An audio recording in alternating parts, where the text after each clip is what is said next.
سید الشہداء نے جو بہت بڑا ایک کام کیا، سید الشہداء نے ظاہر جو عظمت دکھائی ہے وہ تو ہم لوگ نہیں سمجھ سکتے، ہم لوگ بہت نادان ہیں، ہم لوگوں کی بصیرت میں اتنی طاقت نہیں ہے کہ ہم سید الشہداء کی اس شہادت کو سمجھ سکیں۔ لیکن مثلا باتوں میں سے ایک بات سمجھ میں آتی ہے، سید الشہداء نے معیار تبدیل کر دی، معیار تبدیل کر دی۔ مثلا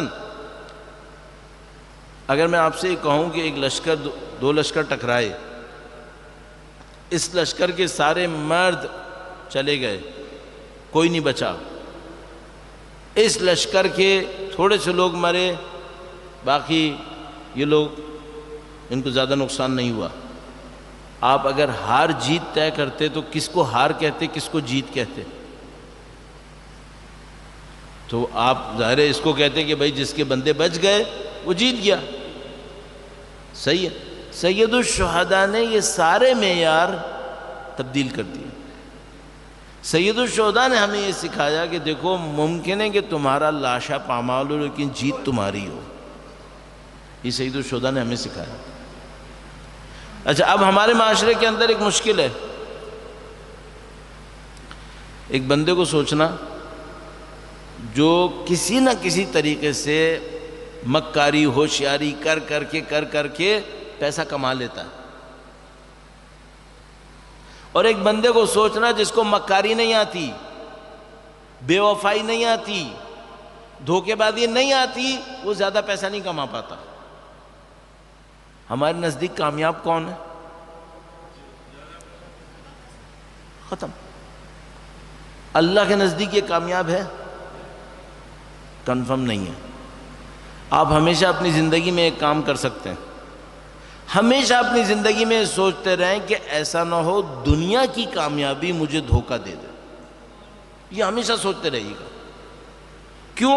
اس دنیا میں جو کامیابی کے معیار ہیں نا، معذرت کے ساتھ زیادہ تر یزیدی ہیں، زیادہ تر یزیدی ہیں۔ الیکشن ہو، ایک پارٹی فراڈ دھاندلی کر کے بہرحال زیادہ ووٹ لینے میں کامیاب ہو گئی، تو الیکشن کون جیتا؟ یہ بندہ جیت گیا، ختم۔ اچھا، یہ معیار الہی معیار ہے؟ یزیدی معیار ہے۔ ہم اور آپ جس دور میں زندگی گزار رہے ہیں نا، اس میں بہت سارے معیار یزیدی ہیں۔ آپ کو اور مجھے کوشش کیا کرنی ہے؟ ہم یزیدی معیاروں کے پیچھے نہ چل رہے ہوں۔ تو ایک مثال عرض کروں، مثلا ایک آدمی آپ کے سامنے اسی جگہ پہ اترے، چلو آدمی کو اس مثال کو چھوڑ، دو مولانا اترے ایک جلسے کے اندر، ایک مولانا اترے سوزوکی آلٹو میں، پرانی گاڑی، رنگ اترا ہوا، ٹائر گھسے ہوئے، بڑی مشکل سے بریک لگا کر انہوں نے چاروں دروازے چیک کیے، بند ہو رہے ہیں نہیں ہو رہے ہیں، وہ آپ کے سامنے آئے۔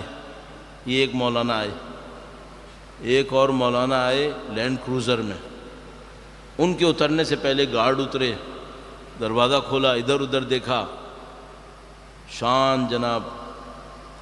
پبلک کس کے استقبال کے لیے جائے گی؟ یہ تقویٰ کے استقبال کے لیے گئے، یہ علم کے استقبال کے لیے گئے نہیں، یہ گئے گاڑی بنانے والی ایک کمپنی لینڈ کروزر کے استقبال کے لیے۔ ان کو لینڈ کروزر اجر دے گی، وہی اجر دے گی، پھر اللہ کی خاطر تھوڑی گئے۔ اب بتاؤ ہمارے معاشرے میں کچھ اور ہو رہا ہے کیا؟ نہیں، یہی ہو رہا ہے، مکرر دیکھ لو، یہی ہو رہا ہے۔ یہ کیا ہے؟ یہ حسینیت ہے؟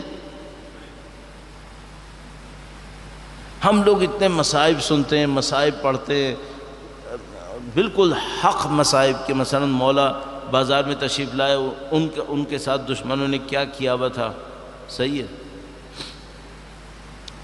معذرت کے ساتھ ہم بازار کوفہ میں کھڑے ہوتے تو کس کو احترام دیتے؟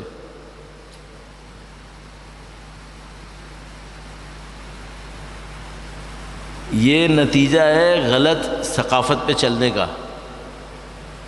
اللہ کی بنائی ہوئی ویلیوز پہ کمپرومائز کرنے کا کہ ہم یہاں آ کے کھڑے ہو گئے ہیں. ہم یزیدی معیارات کے اوپر ایک دوسرے کو احترام دے رہے ہیں. ایک بندہ ٹپ ٹاپ میں پہن کے آئے, ذرا ٹھیک ٹھاک مہنگی ڈریسنگ کر کے آئے, کوئی پوچھنے والا نہیں تقویٰ ہے, پرہیزگاری ہے یا نہیں ہے, خود بخود احترام ملے گا اسے. کس نے دیا؟ یزیدیت نے, قارونیت نے. آپ حسینی بننا چاہ رہے تھے, حسینی معیار کپڑے ہیں. حسینی معیار کیا ہے؟ حسینی معیار ہے للہیت, خلوص, آزادی, ایثار, قربانی. یہ حسینی معیار ہے. تو آپ اپنی زندگی میں ہر کام سے پہلے اپنے آپ سے پوچھو, یہ جو میں کر رہا ہوں یہ کس معیار کے تحت ہے؟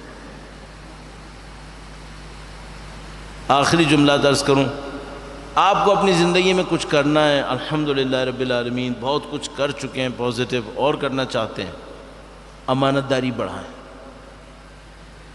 بے ایمانیوں کے ساتھ کوئی اللہ کے دین پہ باقی نہیں رہے گا. امانت داری بڑھائیں. یہ جو میں نے شروع میں مثال دی تھی نا, 100 روپے کسی نے دیے, 90 روپے میں کام ہوا, 10 واپس کرو. یہ مت سوچو میں دوں گا یا نہیں دوں گا, اس پہ کوئی فرق نہیں پڑے گا. اس کا مسئلہ نہیں ہے, تمہارے دین کا معاملہ.